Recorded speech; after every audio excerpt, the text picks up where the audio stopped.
Bismillahir Rahmanir Rahim. An important issue regarding Islamic economic directives is the issue that whether credit cards are allowed or not. We know that today the use of credit cards has become rampant simply because it's difficult to carry currency and it's much easier to carry this plastic money, and therefore it has been posed, the question has been posed, that is the use of credit card allowed or not. Now, if we examine this question in the light of the Islamic sources, we have to first of all see what the mechanism of a credit card is. A credit card affords you the opportunity to buy through that agency, of course, and in that case, you are actually acquiring a loan for that particular period, to buy that quantity or buy that commodity, and after the expiry of that period, you return the same what you had borrowed. However, after a certain period of time, for example 15 days or 20 days, which are given as a latitude or as a grace period to you in which you can return that loan, if that period is crossed and then you repay the loan after that period, then you have to pay a certain amount of interest on that loan. And therefore, because of this fact, there are scholars who think that credit cards are not allowed. They must not be used in this period. Of course, if a person can use this credit card within the period in which the loan is to be returned as a loan and in which there is no penalty of interest, then there is no problem. However, once that period is crossed and a person is forced to pay interest on that, then that should not be the case, because paying interest is disallowed or prohibited in Islam. Now, first of all, it needs to be appreciated that, of course, there is no difference of opinion that as far as the first part is concerned, in which we have to return the loan in that period in which interest is not to be accrued, is not to be given. So therefore, there is nothing objectionable about it. However, as far as in the second period is concerned, in which if a person returns the money after that allotted time, after that a certain time, and he'll have to pay an extra amount as interest. Now, this question has arisen because of the fact that people think that paying interest is also forbidden, just as charging interest is. However, the Quran is absolutely clear. The Quran's in its whole corpus, nowhere is it prohibited the paying of interest. All it has prohibited is the charging of interest, and this is of course very understandable. Paying interest is something which is an act of oppression on the person who pays that interest.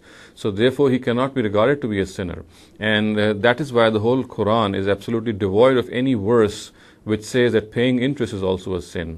However, in this case, the ruling which is derived regarding the paying of interest to be prohibited is from a hadith of a prophet. And in that hadith, it is the words which have made this conclusion to be drawn is the word mukil, which is generally translated as the payer of interest. However, if this whole hadith is interpreted in the light of the Quran, it can be concluded that this word actually, and as I said many times in my other lectures, that it is absolutely important to interpret all narratives in the light of the Quran. So therefore, if the Quran is not prohibiting the paying of interest, then how can a narrative do so? So if we examine the words of the narrative, we can see that the word mukil has not been translated properly. The word mukil has been translated as the person who pays interest.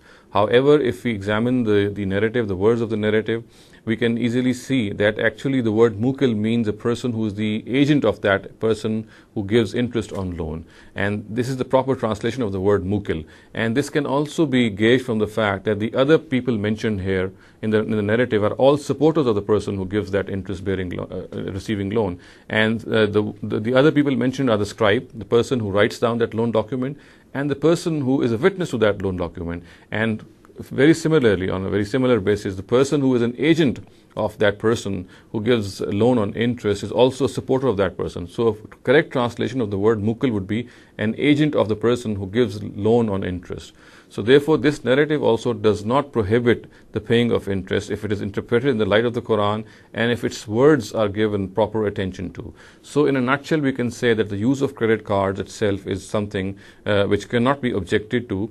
However, in this regard, one thing which needs to be kept in consideration is a general recommendation, a general exhortation of the Prophet, in which he has said that living on loan or living a borrowed life or living life in which one is generally borrowing money is something which should not be the case in the case of a believer. The Prophet says that a believer should live in his own means. Whatever his means are, whatever his income is, it is very befitting that he spend and live according to his own means. If he exceeds all these means, then of course a lot of things can result which can put his own life, of course, and other things into jeopardy. So therefore it is recommended by the Prophet that in the first place that acquiring a loan should be something which a person should be very, very careful of. And we know that the Prophet himself did not say the funeral prayer of many people of whom, when he came to know about it, they had left loans behind. So we have to be very careful in this regard, that of course credit cards are something which are allowed, as I said, if we see the whole scenario on the basis of the argument. However, using or benefiting from loans in itself is something which must be very, very careful of, and one must acquire a loan only in circumstances when it cannot be helped. أقول قولي هذا واستغفر الله لي ولكم ولسائر المسلمين والمسلمات.